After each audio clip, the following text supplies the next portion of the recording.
పొంగూరు నారాయణ రెండవసారి మంత్రిగా ప్రమాణ స్వీకారం చేశారు. అనంతరం ప్రధాని మోదీ, గవర్నర్ అబ్దుల్ నజీర్, చంద్రబాబు, పురంధేశ్వరిలకు నమస్కరించి ధన్యవాదాలు తెలియజేశారు. ఈ కార్యక్రమానికి ప్రధాని మోడీ సహా దేశవ్యాప్తంగా పలువురు రాజకీయ, సినీ ఇండస్ట్రీ ప్రముఖులు హాజరయ్యారు.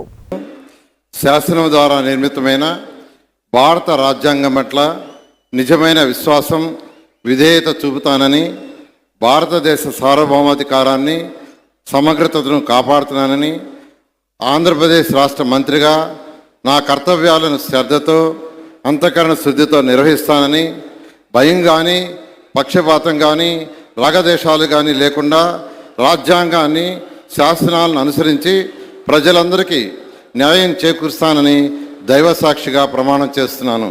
నేను పొంగూరు నారాయణ అనే నేను ఆంధ్రప్రదేశ్ రాష్ట్ర మంత్రిగా నా పరిశీలనకు వచ్చినా లేదా నాకు తెలియవచ్చినా ఏ విషయాన్ని నా కర్తవ్యాలను సక్రమంగా నిర్వహించేందుకు అవసరమైన మేరకు తప్ప ప్రత్యక్షంగా కానీ పరోక్షంగా కానీ ఏ వ్యక్తికి లేదా వ్యక్తులకు తెలియపరచనని లేదా వెల్లడించనని దైవసాక్షిగా ప్రమాణం చేస్తున్నాను.